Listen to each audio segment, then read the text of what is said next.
the job of a creative person is to see the vision of the stakeholder and be able to project out so people are confident that you can reach it. If not, you're not already there. So I think that's the challenge of every creative as far as that's trying to grow a brand.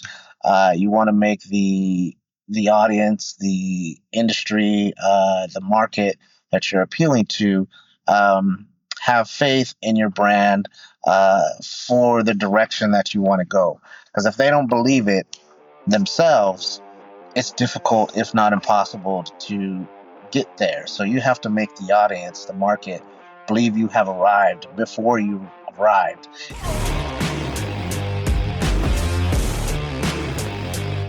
Hello everyone, Giuseppe Quarata with I Like Marketing. Today we are another episode with a great guest. We have here Roger.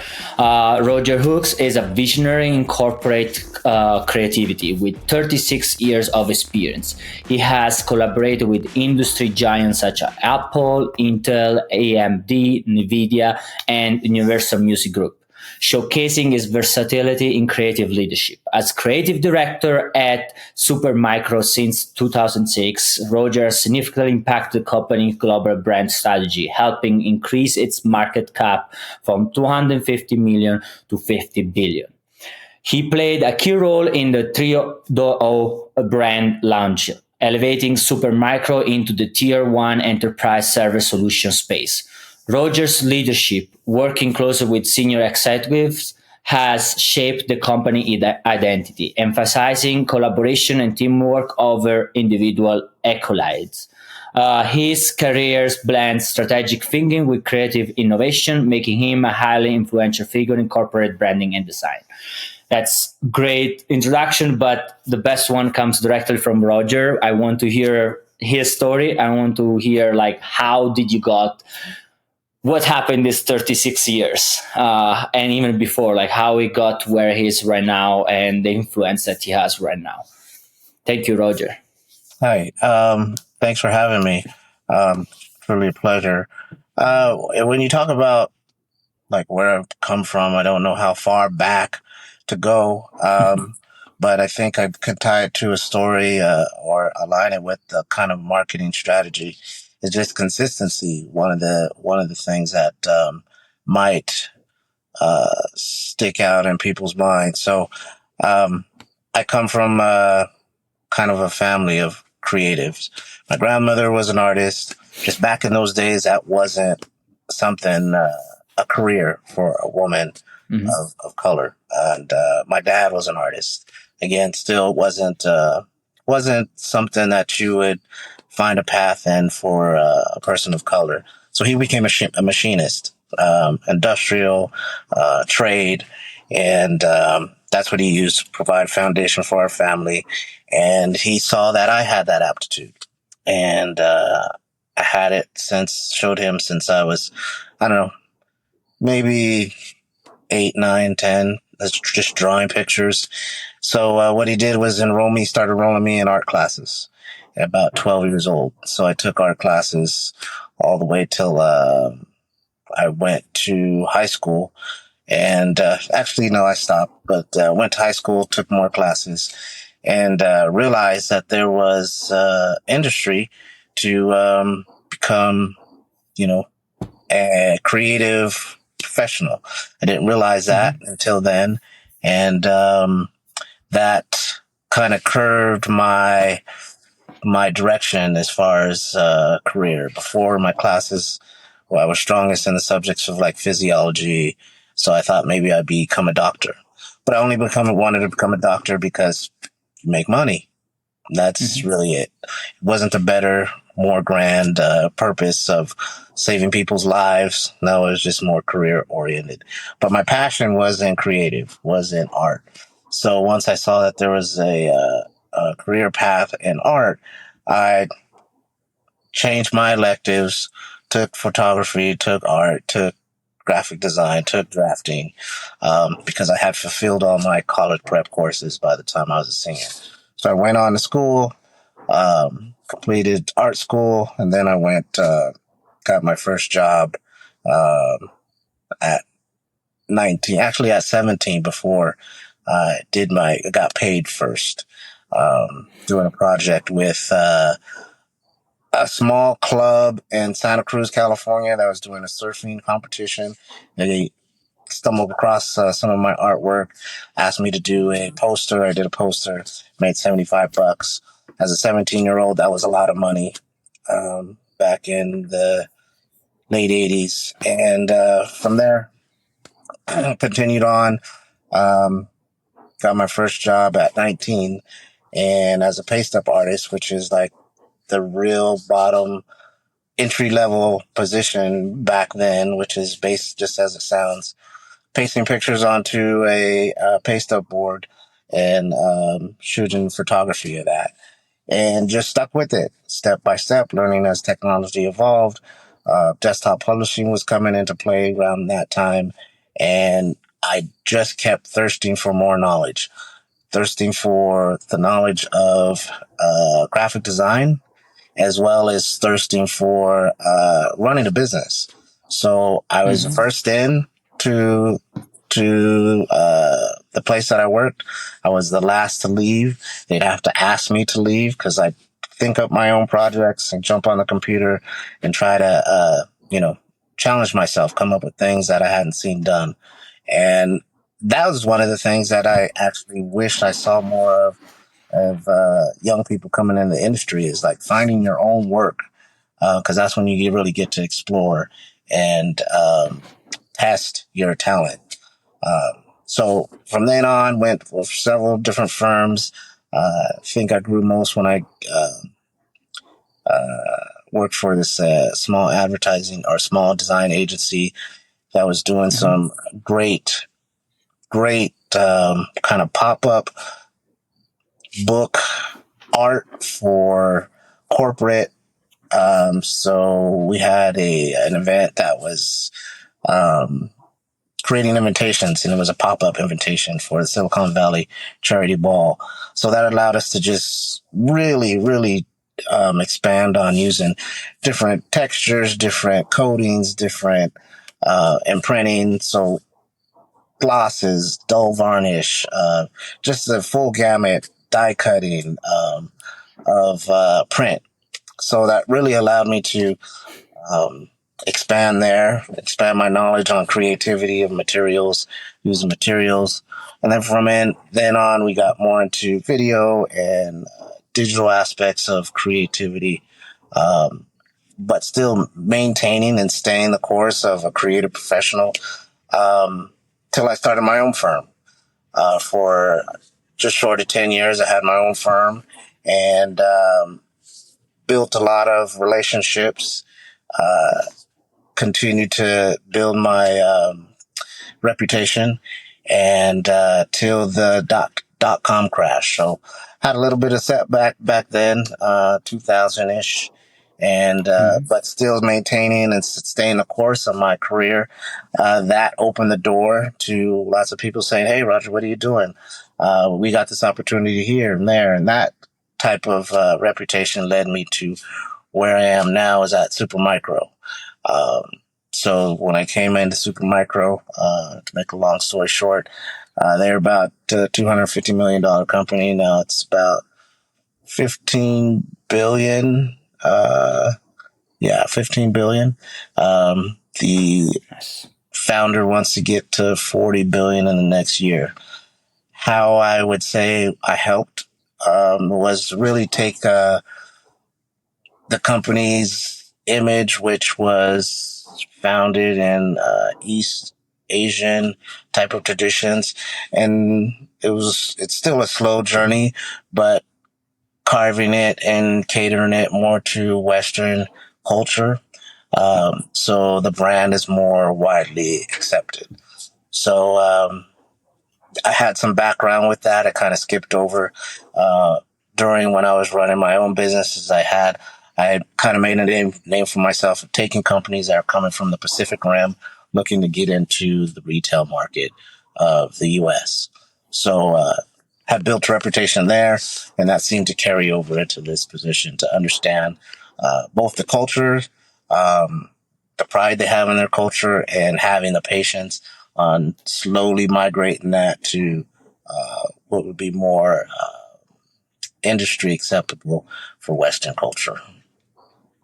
So I could, Wow. yeah. Yeah. That's a lot. Like, that's a lot of experience, like for sure.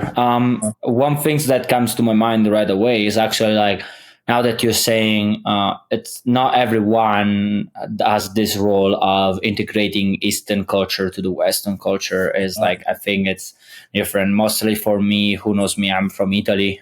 Even if Italy it's considered the West, still like Italian culture is different from the American culture. You know, like what you use for marketing in Italy doesn't it's not gonna really work in US, and same applies on the other way around. Then my question would be like, what do you say? It's like one. I think people would be interested to hear that, to understand that what is the biggest difference when you have to bring something from the Asian culture to the American. You know, like what's the things that you had to learn or like you had to apply to be able to do so. Uh, in Western culture, design and communication, and I would say a lot of people are influenced by Apple. So very minimalistic, lots of space, uh, very clear topography. Whereas coming from Eastern culture, they want to fill all the space.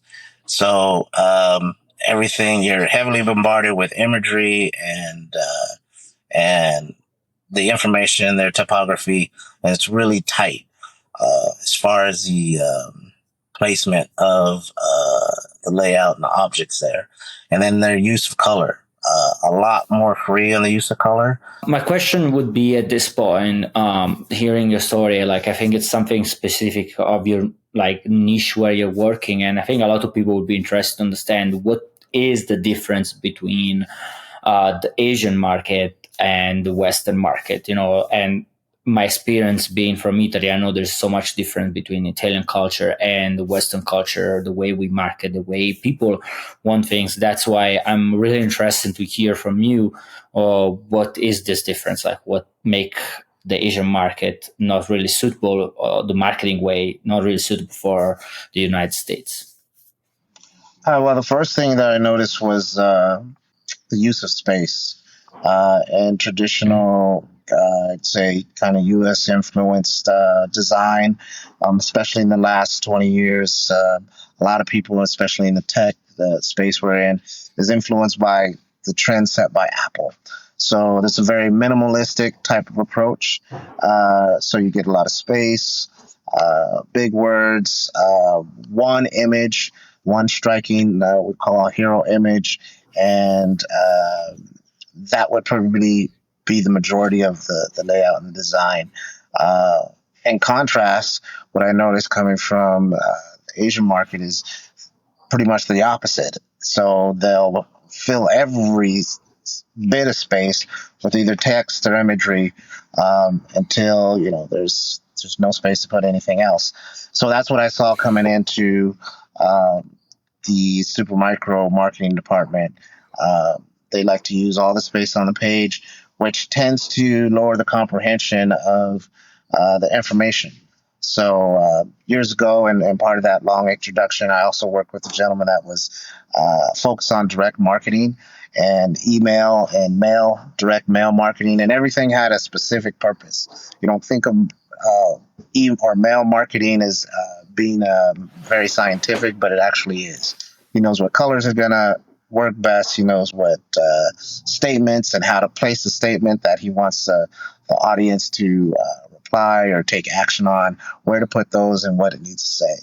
So those are the kind of things that I've had in my experience and background that kind of help hone how I look at how information is presented. So that was one of the first things that I saw is they had layouts that were really crowded, and so I wanted to clean that up. They also use a lot of color. Um, Instead of more strategically using the color, they would just throw it in because I thought it was more eye catching. Whereas traditionally, if you don't have a thought process or a strategy, it can be more distracting than helpful. So that was Hmm. the other thing that I looked at that was appealing for that culture, maybe not so appealing for, or definitely not appealing for the Western culture.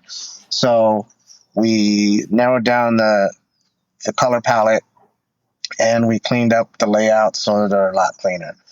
Uh, Also focused a lot of the communication um, on specific products at a time, where the company had a tendency to want to say, we're good for everything all the time. So that was one of the things that we tried to hone in on as far as the company product line on the marketing side and on the design and layout side as well. Okay, that's really interesting. And now, while you were saying that, I feel like I could see it because, like watching some shows in Asia and everything, like the way they show things, even in the show and everything. It's yeah, it's more like popping. Like it's more about pop the color, like having something Mm-hmm. really flashy Mm-hmm. in your face. I think yeah, that's interesting. I would say actually that's connect also with Italian culture. With our marketing is also more flashy than the US marketing. Is more like has to be on your face. Where as you were saying here, it's more subtle. Like the marketing is like we are in your face, but we still leave space between you and Yeah. us. We are not jumping in your space. There is all the idea of like you have your own space. We are not forcing you in anything. It's like it's more psychological, in a different way. I would say, like understanding the type of people, understand the type of market. That's really interesting. I would say like going from 250 millions to billions of dollars, like 15 billion, and going to the 40 billion. What was the part that the hardest part, like I can imagine no this type of roads are not really always straight.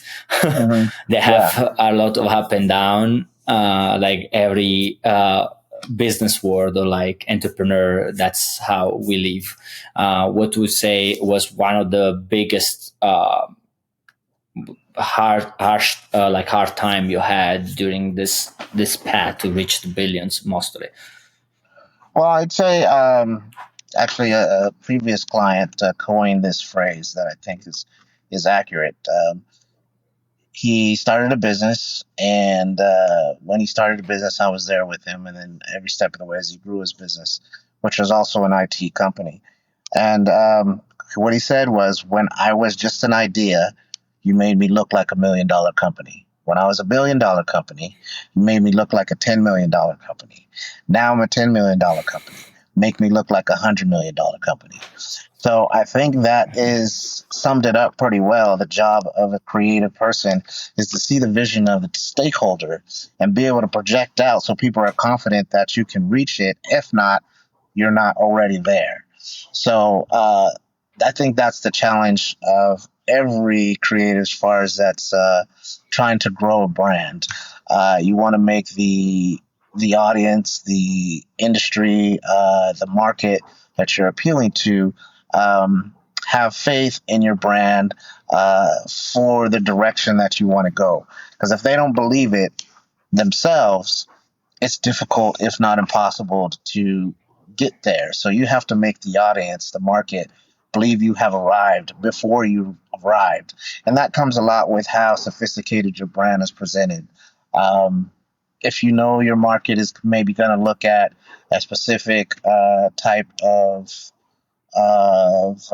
style as maybe primitive or old or out of place, then that's how they're going to look at your brand. Uh, Primitive, old, and out of place, and they won't have faith in your brand. One of my favorite quotes from Landor Associates is, says, "Your brand is your promise." So once you establish the brand, then you have to follow up with the promise that you can deliver. And I think that is the challenge of any creative trying to build a brand, is that you build the construct, you build the the storefront for people to see, and you attract everybody to the forefront, whether you're making shoes or you're making bread. But when they step in that door, you have to be met with customer service. You have to be met with a good product. Those things are beyond what a creative or the brand professional does. But you do have to set it up to make it look that way to attract the customers. I So see. yeah, that. It's funny, like that. Thank you. Yeah, it's. I like that you also explain a bit what brand is. Like it's connected to the promise. It's Hmm. like if you make a promise, that's your brand. If you don't keep your promise, means your brand. There's no brand. Like people, they're not Hmm. gonna see it there. Like and you're gonna probably lose more money. And we know really good that once you lose trust, it's hard to regain. It's easy to lose it than than Yeah, gain it a trust from the yeah. clients, from the Hmm. customers, and everything. It's important to keep that. Hmm. It's actually remind me also. We were speaking about that a bit earlier. Was actually Solomon and Bathsheba, because what you were saying, when Bathsheba entered, when he came to visit Solomon, he we always remember about the part that Bathsheba say, like, oh, he's a really wise guy and I'm gonna give all that, but we don't remember the part in the Bible where it says Bathsheba, while she walked in, she sees like all the servants dressed at high level, like they were all dressed, like the food on the table was the highest quality. Um, Everything was in order and everything, like he set up his house on the promise he was made, because everyone, the promise he made Solomon was to represent the glory of God as the wisest man in the world. He made a promise and his brand has to stand up at that level. Even the lowest person that was could be a slave and everything had to be dressed and move and do things in a certain way, because he had to keep the brand. Like he could Hmm. not show, kind of like in that case was weakness, because like Yeah. you are not showing brand. And that's what are you doing, what you exactly were explaining with brand. It's interesting. It's like businesses, they don't think about that, but like every detail in your business has to rise to the standard or to the promises you have created. Hmm. And probably that's the hardest part. What do you say is actually, how do you do that? Like how in the business you have worked with, how do you make sure that everyone in the business rise to the same standard, not just the marketing team, but everyone is on the same level? Well, I'd say even in my own business, when I would step out to Mhm. customers and I'm helping them build their own brand, when I step in the door, I'm not asking them to do anything that I haven't already done myself. I had a smaller company, but the sign for my company, I think, cost me $15,000 because I knew how important it is for me, my brand, to stand out and look professional and Mhm. have a presence. So if I went to a customer and said, "Hey, the sign outside, you need to spend a little bit of money um, to make it look like you're a substantial company," I can then say, "Okay, look at mine." Uh, so I'm not recommending you do anything that I'm not already doing. I think it's the consistency of delivery in every aspect of the business that you do. I can go back to when I had my first job. You see how I'm dressed now? This is how I dressed when I was Mhm. 19. Because even though I was the newbie, the new guy, the grunt, the whatever else word that you would use for the newest guy coming in the door, I did not want to be treated like that. I did not want my opinions to be dismissed like I was. So I came in and I dressed like the manager. And oftentimes, even though I was the newest guy in the building, people would ask, "Oh, I want to speak to the manager." And they would look at me. I wasn't the manager. The manager, I was 19. The managers were like 50 something years old. But because of how I presented myself, how I wanted to deliver on my own personal brand, people look to Mhm. me for guidance and leadership. And that's something that I've carried throughout my entire career because I understood that that was important when you're the new person coming in the room and nobody knows you. There's plenty of times where people have come in the room and said, "I want to talk to the guy in charge," and they come to me. And I've not always been that. Sometimes I am, sometimes I'm not. But I always present myself as if I am.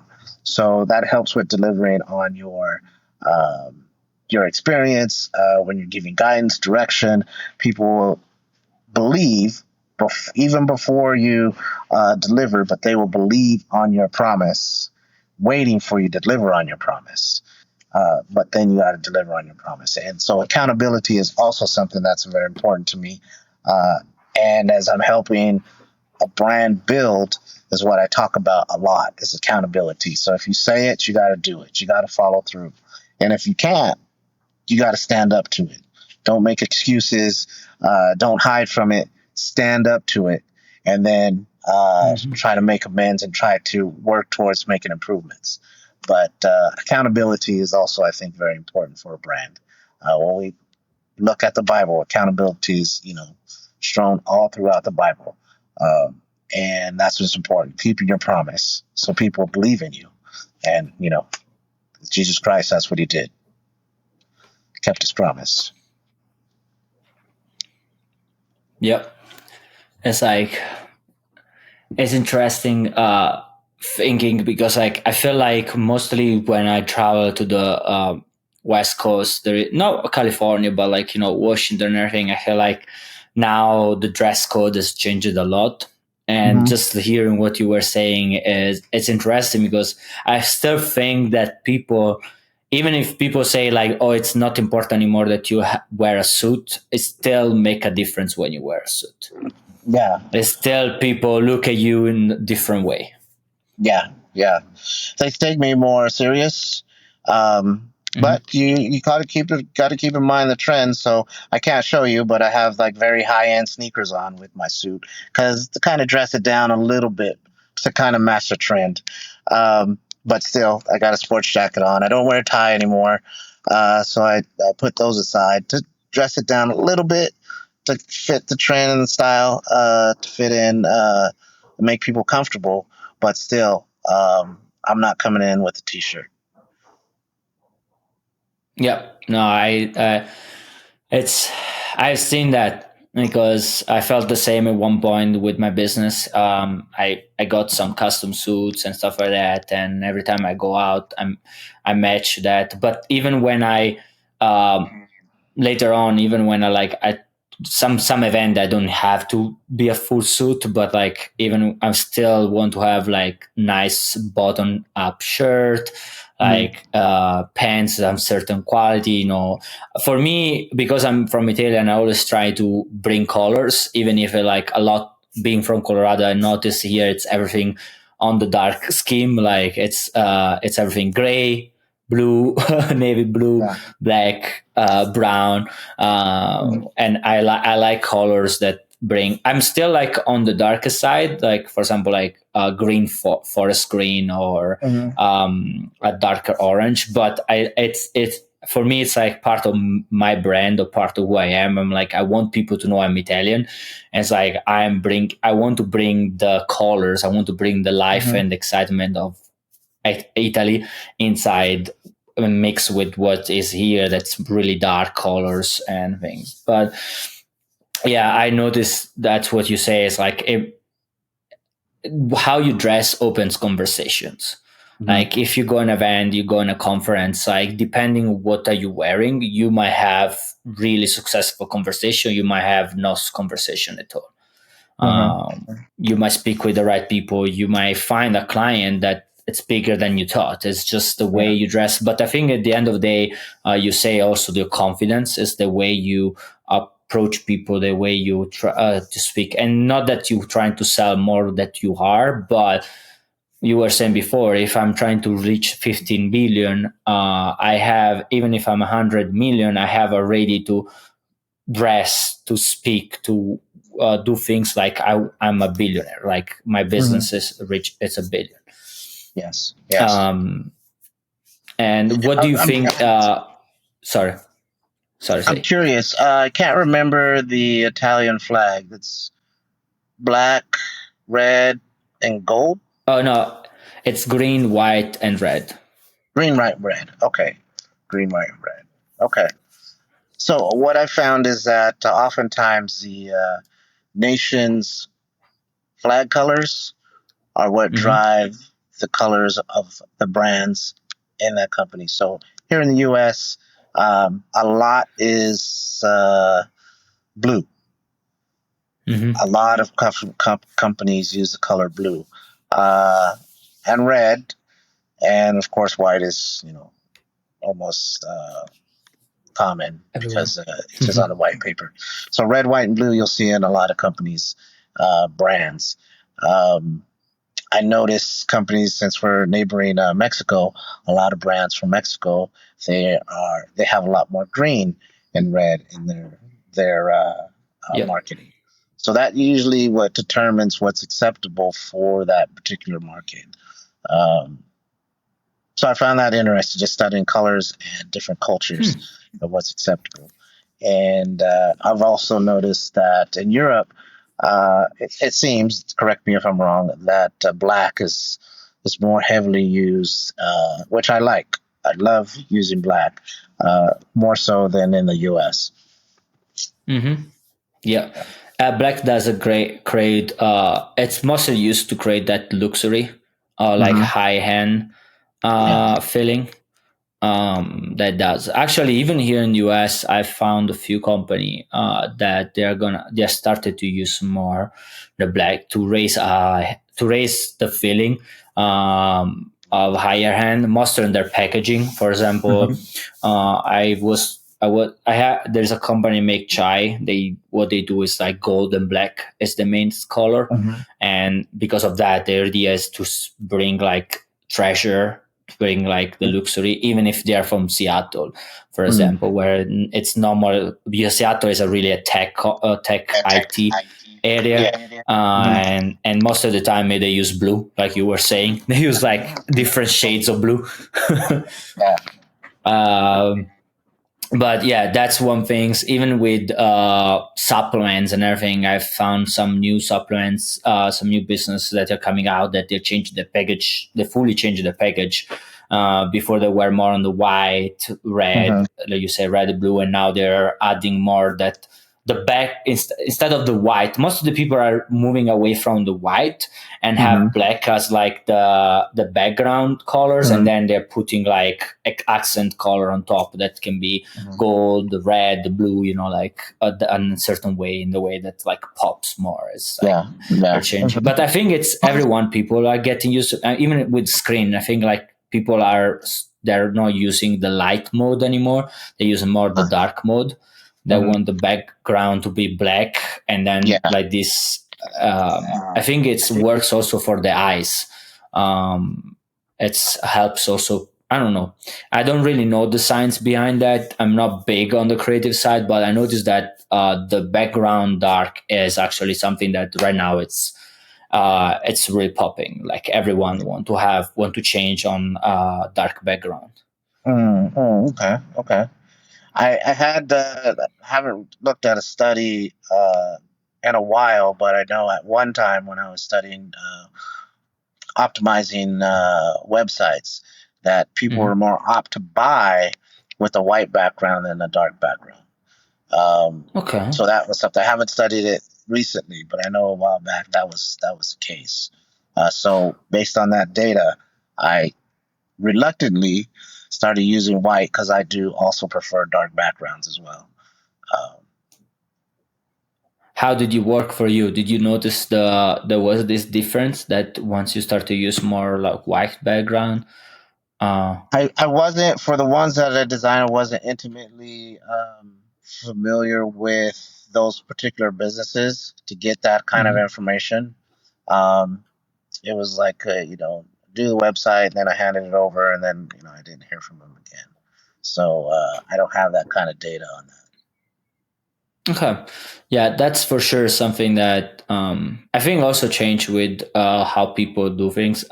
If we look at 5 years ago, majority of people still had phones and screen in light mode. There was not even the option to choose dark mode Yeah, yet.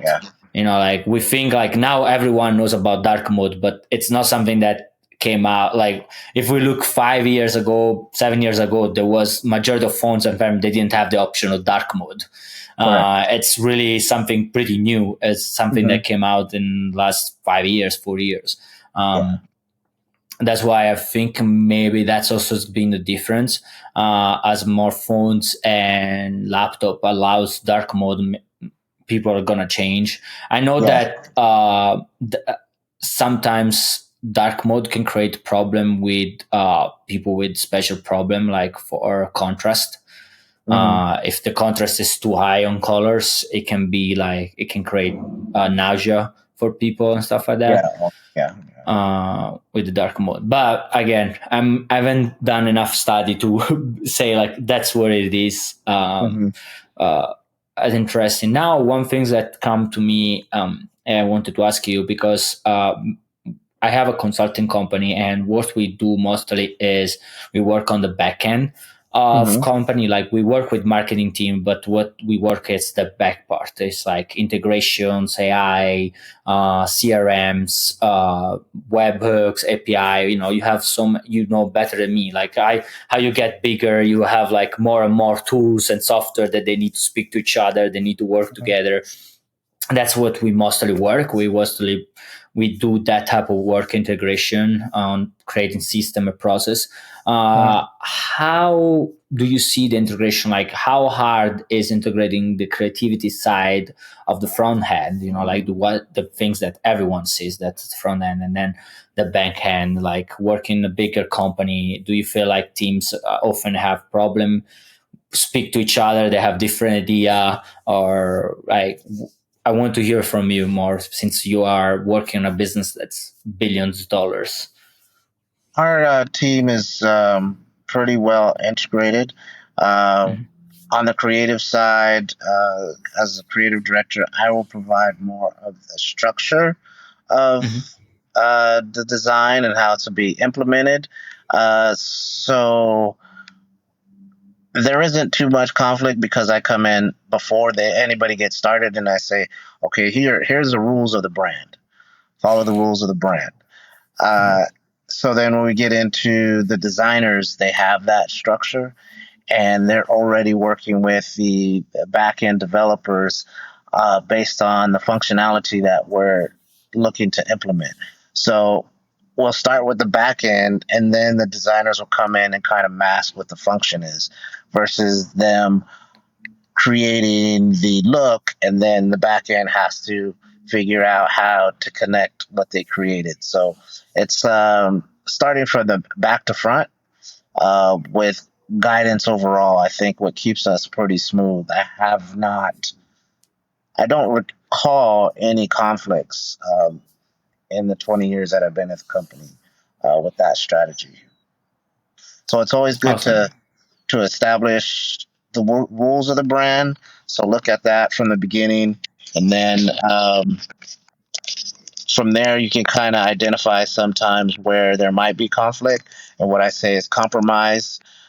So we have to decide what that compromise is and live with it. There's not everything connects together smoothly. There are instances where there needs to be compromise, and we find a way to set that as a rule. So for example, if the round if a round box was set next to a blue circle, a round box, if a box was set next to a blue circle, we're going to give that 12 pixels of space because it looks best, but only in that instance, because the rule is you give everything 20 pixels. So you'll know what the rule is. Everybody knows what instance we're going to make an exception, and then people can go move forward with that. So setting the rules and the exceptions uh, from the beginning helps everybody follow a pretty well defined path. Okay, that's interesting. Means that the first things you kind of like a company you have to do is probably set up that rules. That's what is the Yeah. things. It's important that you set up rules or connect to the SOPs probably also, like like Yes. what are the Yes. procedures, the standard procedures, Mhm. and that's where it's gonna help. Like that's what helps you guys at the end of the day. Like when everyone follows that, it's hard to have conflicts because we are all on the same page. Yeah. Yeah. That's where the And main. there's times when there's, like I said, exceptions, but Mhm. then everybody knows that you're stepping outside of the guidelines, but there's a specific reason, and you identify and that what that reason is. That's awesome. Yeah, and one thing that for me, also speaking sometimes with smaller business, and that's I don't know if you, I mean, from when you started, it's like Mm-hmm. because the budget are lower and everything. I feel like sometimes they have hard time to figure out where they want to invest their budget because they might spend like thousands of dollars in photographers like to get like a full amount of like creatives photographers videos and everything, but then there would be like once it comes to the time to integrate and you need like a certain level of like integration behind, like you were saying, there is email marketing is not what people think. It's not just say asking AI, hey, can you write an email for this? Is like there's more, it's much more complex than what AI is gonna throw at you. Mm-hmm. A real good email and everything. um they don't want to spend, they don't see that as a useful because like it's not, I always say it's because the photography, the videography and everything, it's like flashy, it's in front of you, it's look cool, where like the part behind of like a person that is really good copywriter, or it's no one, no everyone can understand that. No one, no every entrepreneur is at the level to understand what really is the difference between this email from AI and the email from this copywriter cost $10,000, right? And Mm-hmm. for them, it's like, it's good enough. You don't need, like I'm saving money from here because I need to invest on my photographer and everything. I was like, is there a way you have found that maybe it can show the difference of that, or like what do you think about this with the AI and everything coming? I'm giving examples to my team regularly on where the difference will be. I've tested AI against my own copywriting skills. So I wrote something just on LinkedIn. Mm-hmm. I can't remember what the topic was, but I wrote it out, um, my own writing, and then it gives you that option. You want an AI version, and then I looked at the AI version, and the AI version was very much to the point. It hit all what it thought was the strongest points, but it lost the emotion. And I think that's where the difference is. So in every aspect, like for example, I have a music producer that produces the music for our video productions. So, and I've used AI. AI is what I used to be a music producer as well. It lays the music over the top. It can lay any kind of music over the top. You just identify what type of music you want, what composer you want it to sound like, what genre you want it to sound like, and it'll lay it over the top. But what I tell my music producer is it can't watch the video. It can't watch the video and tell me when the music needs to crescendo and when it needs to fall off, when it needs to stop altogether to make an emphasis of a point, or when it needs to come in strong. When it may need to change tempo, or when it may need to increase in intensity of volume. It can't do that, at least not yet. And I think Mm-hmm. that type of understanding of emotion from visual presentation, which is all the input it's going to get, um, is going to be difficult for it to duplicate. The emotion of creativity, I think, is where the separation from the use of AI and the use of an actual person is going to keep is going to make that use of an actual person more valuable because they have the emotion that they're trying to create with just about anything that you are generating. You're trying to touch people, even business to business. It's business, it's the people that are running the business. So you're solving Mm-hmm. a problem not for the business, but for the people running the business. So there's still that emotional connection that I think that AI, at least as now, has a long way to go. So that's where I direct the people that work for me to find that groove and exploit it, because that's where your power lies. If you're going to separate yourselves from what AI can do and what an experienced creative professional could do. And that's what I saw myself when I just did a simple test in LinkedIn. I wanted to connect with my followers. I used AI, and it pretty much stripped all the connection value out and just hit the points, like bullet points, and just hit the bullet points and strip Hmm. the emotional connection out.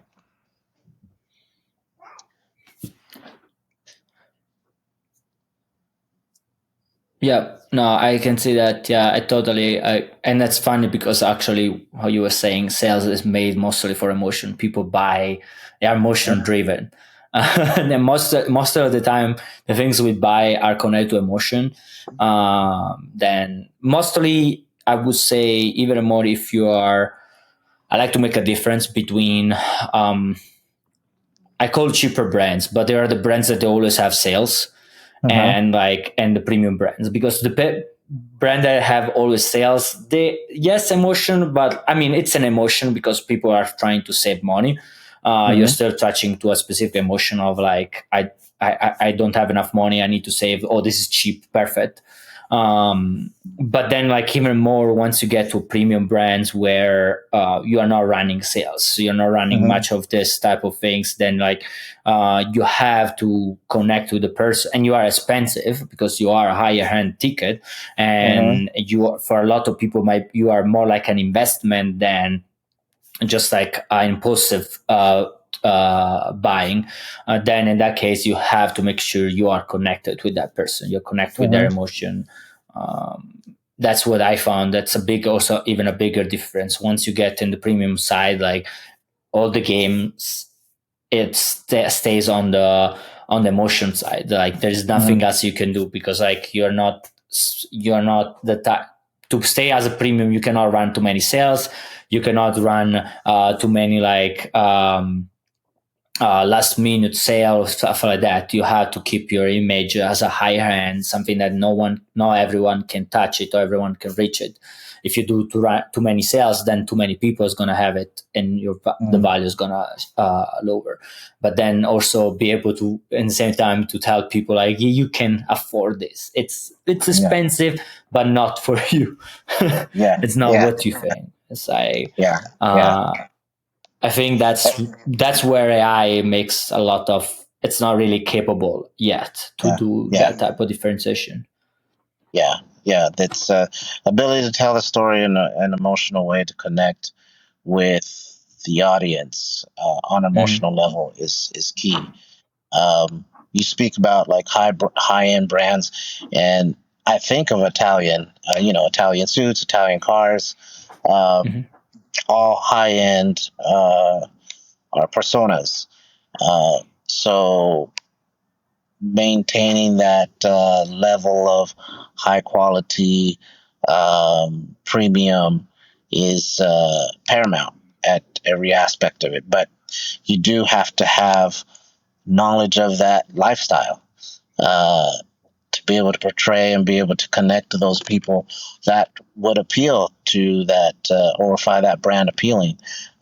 So the intricacies of that lifestyle of a high end brand, what how people receive you when you walk in and or let's say you drive in with the high end car, they see you park, the conversations that you're automatically included in just because you pulled up in a Lamborghini, for example, versus mm. if you pulled up in a Fiat. Um, right away, people are going to talk to you about more sophisticated and also entertain your conversation on more sophisticated topics than perhaps if you pulled up in a Honda. Uh, it's not fair, but it is true to life. Um, so those kind of things that you would notice as someone that experienced a brand would be able to portray to others that have experienced a brand and it appeals to. Okay. It's funny because while you were saying that, I was thinking like it feels like that if you want to market for, almost like if you want to market for a high end brand, yourself has to live partially that life. Like how you're gonna understand what this a hand brand? How are you gonna understand how to market if, again, what you're saying, like, if all your life it's lived to be cheap, to have Uh-huh. the lowest things. And it's true, we don't want to have people going that and everything, but at the same time, I want also to make people understand, it's like, hey, if you're called you yourself high hand brand, you have to live your life different, you have to Mhm. meet different type of people. You cannot like meet your old friend, the one that's just like, I don't know, all the time, just like to go to the Safeway on the corner or Mhm. the Walmart and everything. You might need to have to start to go even out and be like, okay, how Sprouts does Mhm. things, like go Yeah. to a higher place where you can see, okay, these people do different, like, Yeah. and sometimes you don't have even to buy, but start to spend time in that places, like Uh-huh. in that type of stores. Some things that, for example, like I'm the same. I don't have the money to buy Rolex every day, or like to buy Ferrari, Maserati, yet. And but at the same time, I spend time in that place. It's like Uh-huh. whenever I go out, if and I like to go in the richest area, all the higher end shops and everything, and just go down, have conversation, people inside, look a few things. And then like with the time, obviously my life has increased, because I think like just staying around that, it's create also imagination in your mind, where it Uh-huh. push yourself to be like, I want to reach this level, and then I want to reach this level and this level and this level. Uh-huh. And then also you can help your company, in my case doing marketing for other company that are more high hand, helps me to think about, okay, how can make you high hand, and what is Uh-huh. the difference, like what, Yeah. because I see this company what they do, and stuff like that. No, Yeah, that's that's that's definitely. amazing. Oh, well, what you said definitely takes me back to when I started. I only had aspiration to be an art director at the highest. When I became an art director, then I saw, oh, there's creative director, and I was like, oh, I want to become a creative director. And then as I was, when I became a creative director, then I saw, oh, there's VP of creative, there's chief creative officer. So Steve Jobs said once that don't worry about coming with the entire plan. In this case, he was talking about a business plan. He said take the first step, because when you take that step, that now allows you to see that 10th step that you couldn't see with the when you before you took the first step. So the Mhm. farther you get down the road, the more you can see which is ahead of you. So I think that's also a strong point, that you won't know what the whole plan is, but you got to start your way down that path. That's awesome. Thank you. Thanks. Then I want to thank you very much again for being part of this podcast. Thank you for all your knowledge. I would honestly, I would love to spend even more time with you, because I think like I can really see the 36 years of experience and everything you're saying. And there's so many other questions I would like to ask you. But let's call it this part one, and maybe one day we're gonna meet again and we're gonna have another podcast. For everyone else, thank you again to be part of this. Everything will be in the comment. Remember to leave a like, to subscribe to the channel, because we are gonna have more and more amazing guests like Roger coming up for all of you. Thank you very much.